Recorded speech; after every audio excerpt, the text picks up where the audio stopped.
how's your excitement for this matchup? Well, we're real excited. You know, the guys has been tempered a little bit just because we're in finals. So we're trying to get them finished. They got to take some.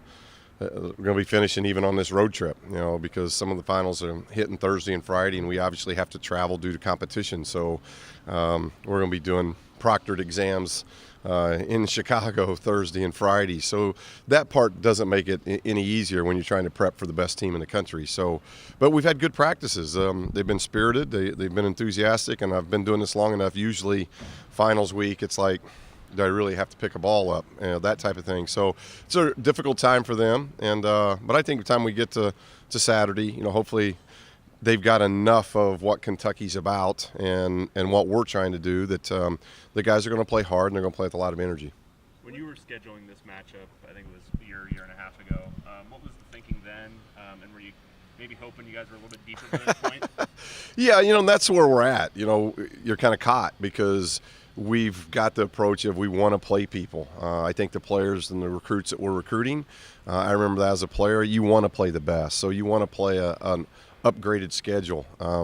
We didn't know we were going to have this many guys gone, obviously, and we've only had one full recruiting class where I think actually signed 5 guys in that class. So we got to get to that second class to where we get another 4 or 5 signed. Now you're starting to get whole. It just doesn't happen in 1 year when you lose that many guys to hardship. I think we're the only team, especially in the first round, lose that many guys to hardship. So the guys are doing a great job, and we got to continue to be patient. You know, we're building towards the conference season, and we got 2 big games left. Obviously Kentucky, and then you got to play at Alabama, who nearly beat Wichita at Wichita, which is one of the harder environments to play in the country. So we know we got a difficult test coming up here in the next 2 games, but we want to play people. And when Cal reached out to me, you know, to where we could get into a classic like this, a round robin, where we're playing 3 straight years, Kentucky this year, Carolina and Brooklyn next year, and then Ohio State and Vegas. Those are great CBS, national TV, national exposure games to get involved with,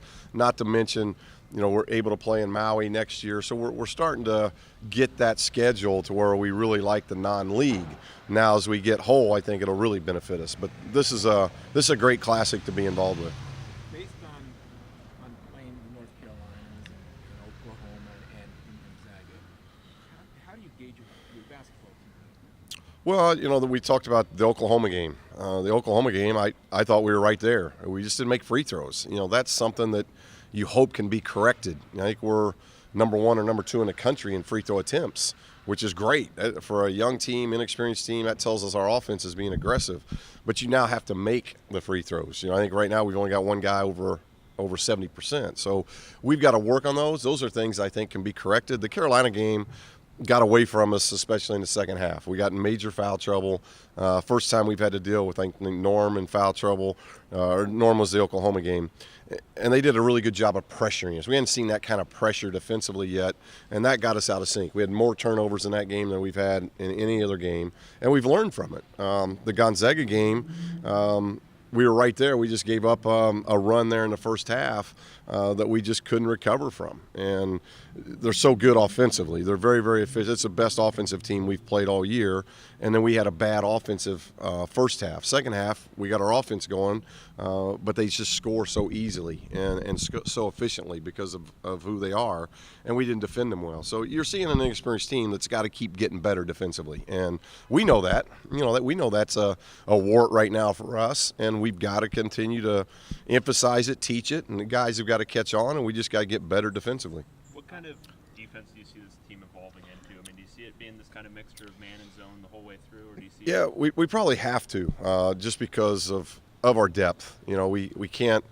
I think 40 minutes of man-to-man is going to be an awful lot to ask from guys that are playing the minutes that they're playing and what we need for them to do offensively.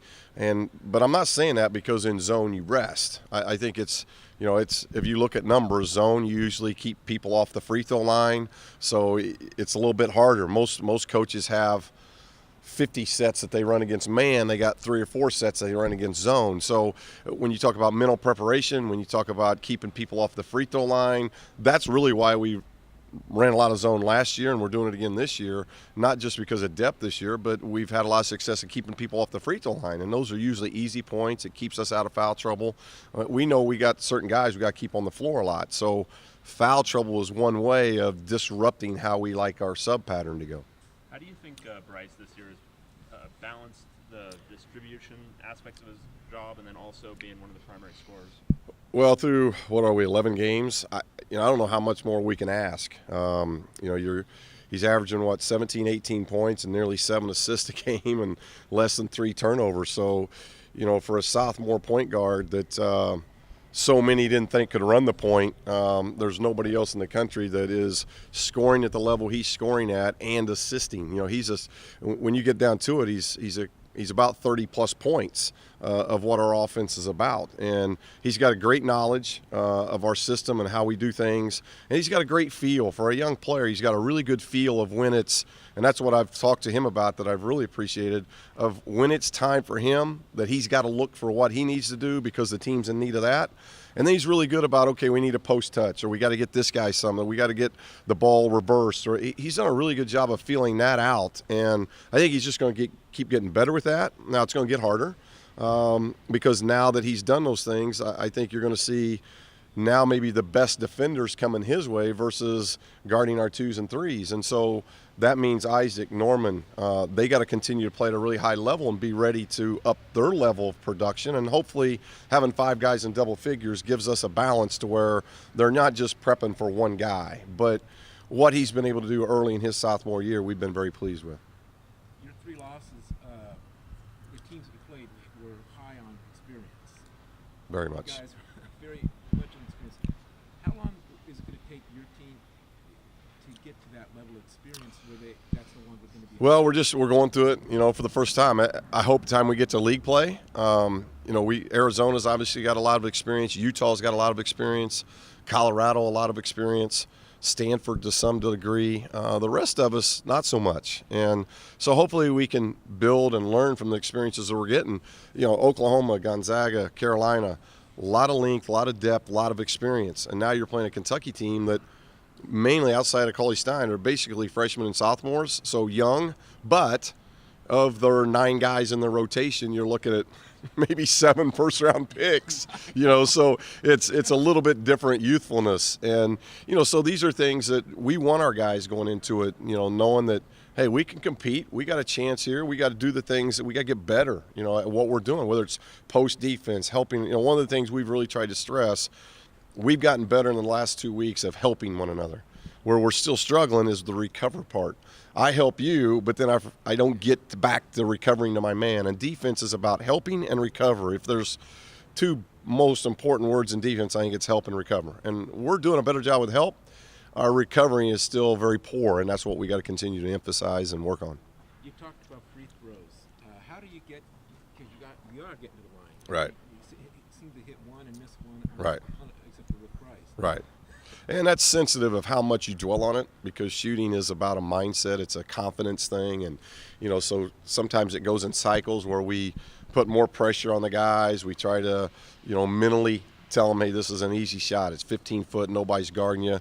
And then there's sometimes you just got to leave them alone because now they overthink. And now it becomes a mental thing. And I'm sure that happens. I was a player once. So I remember those times. And so it's a fine balance of when to say things and when to just leave it alone. Bottom line is we got to keep getting there.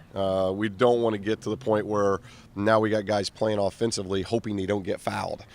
We got to continue to stay aggressive, continue to get fouled, continue to try to get those easy 15-footers where nobody's guarding you and take advantage of it. So how excited are you for this matchup coming up? I'm really excited. It's going to be a big game. Not every chance you get to play number 1 team. I think this is going to be my second time going up against the number 1 team in the country, and I'm really excited for the guys and excited about this opportunity that we have. We let one slip, Gonzaga, and hopefully we're able to pull out this one. Already you guys have played Oklahoma, you've played North Carolina, you've played Gonzaga, you've got this one coming up, Alabama.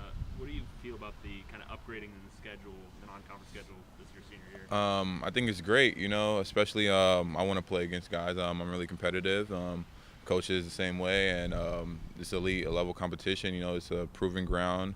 and I'm just ready for it. I feel like these guys, I'm ready for the competition. They've been wanting to play this game, and they know how big it is and what it would mean for us to pull out this win. So I'm really excited just to get in Chicago, get settled, and listen to what Coach wants us to do and execute it. As a senior, how important is experience in games like this? It's really important. I know that we're a really young team, and I have most of the experience, so it's going to be guys like feeding off me, what I'm doing, my energy, my focus, and the younger guys having to step up. It's going to be their first game against the #1 team in the country, and it's just about playing with confidence, playing with poise, and going out there and just playing basketball. The pressure's not on us; it's on them. They're the ranked team. They're the team that needs to get this win. And so it's just about us going out there and playing our game and executing what Coach wants us to do out there. Do you remember when you were a young pup and taking on these games? What can you help the younger guys to alleviate some of the stress? Really just focus on the game plan. Don't go out there and think too much. When you start doing that, then you start letting the crowd and letting the hype of the other team affect you and affect what you want to do out there. It's just listening to the X's and O's and just executing and playing your role. That's what's the most important about basketball, is playing your role to the best of your abilities. And if everybody can do that, it gives us a great chance to win. Coach has talked about defense still being a big issue for you guys, wanting to pick that up. What's the biggest difficulty with learning defense at the college level when you're coming as a high school senior coming into it? Our coach really talks about this, so it's really the help and recover. In high school, you don't really have help. You don't really, it's just basically one-on-one. So in college, there's help. There's always help defense. There's always somebody standing in the paint, somebody looking to help, and that's one thing that we're struggling with right now is not so much the help part, but the recovering. We're able to help and stop what they want to do their first time executing their play or whatever, but it's the second and third where they get rotations, things like that. We don't recover to our man fast enough. So I think that's one difficult thing that we're focusing on right now, being a young team, is learning how to recover after you provide help for your teammate getting beat. Is that something that just more mental reps and more reps in practice gets it there, or is it something where effort needs to be a little bit heightened on defense? It's pretty much everything, attention to detail in practice, and knowing where you're supposed to be at the right time. We go over it many times in practice, so it's really the effort as well, picking up, focusing it, and taking it upon yourself that you're not going to get scored on, and that if a teammate gets beat, you're going to help them and recover. So if the ball gets kicked out to your man, you stop him. So it's really just the effort and determination of not getting scored on all around. Thanks, Norm. Against Gonzaga, Gonzaga went in the first half on a 15-1 run. And that was basically the difference of the ball game. How do you come back and with a young team overcome such a deficit and not let it get to you, knowing that basketball is a game of runs? Well, like you said, basketball is a game of runs. So, it's all about getting that next stop. If a team goes on a run, you're either calling timeout, settling things down, and doing after timeout plays and setting up your defense to either stop the run and get on a run of your own. So it's really just focusing on the next play. No matter what's going on, no matter the obstacles in front of you, the team can make 6 threes in a row, whatever. It's about getting the next stop and getting into what you want to do and getting the momentum back on your side. So when we're really young and we get hit with adversity like that, it's just about getting tougher and locking down on defense so to prevent a longer run or prevent the run from even starting. Is it everything you thought it would be? Yes, everything I thought it would be and more. It's very fun. I love preparing for games. I love playing with my teammates. I love my coaching staff. It's a great experience. You got any family going down to Chicago for the game? A lot of people coming to Chicago. It's close. I get to home this season, so I try to get as many tickets as I can for my family and friends. Does that give you kind of any extra motivation in this game, just to put on kind of a show for your hometown team? A little bit. I mean, give you a little extra motivation. I just want to make sure I win in front of my family. You don't want to come that close to home and lose. So playing the #1 team in the country is going to be difficult, but I think we can do it, and I'm really excited. In watching Kentucky this year, I mean, is there any kind of weakness you guys can identify? Is there anything that, what do you see in that team that kind of sets them apart from other teams you guys have played? They got a lot of athleticism and size and very deep. I think we can play with them. We got enough talent to play with them and compete. I think we got enough talent to win. We just got to go out there and play the game plan that coach wants us to do. So. You guys are an inexperienced team. How do you take your game to the next level as a team? Just continue to practice and watch film and learn from our coaches and from the older people in our team. As we continue to play, I think we're going to continue to get better as the season goes on. I think we're taking steps, and this is going to be a huge step for us this next game. What do you think is the biggest thing collectively as a team you need to do to become a better team? What type of team that's going to beat a Gonzaga or Carolina maybe? It all starts on defense. You got to be able to be consistent on defense. We play defense for stretches, a couple minutes. We never put it together a whole game of playing great defense. That's something you got to do to win. To be one of the best teams in the country, you got to be able to defend. Isn't that a mindset that has to be adapted? Yes, mindset. You know, we were used to scoring a lot and just outscoring people. We can't do that when you play good teams like that because they can defend. They can stop you from scoring, so you got to be able to defend also. It seemed like rebounding really was something that translated perfectly from high school to college for you. But in the last couple of games, it seems like you've started to assert yourself offensively a little bit, taking some mid-range, taking a few threes. Has that started to become more comfortable in the last few games? Yes, I'm starting to take advantage of my openness, getting more of the rhythm. It always helps when you see a couple shots go in. It helps my confidence, helps my whole flow. So starting to get more confident and learn offense a lot better. Has that been something of emphasis from the coaching staff? They want you to assert yourself a little bit more offensively? No, not really. I'm just taking advantage of my opportunities. Like early in the season, I had the same opportunities. I missed a lot of open shots. I'm starting making them and starting to be more consistent on offense.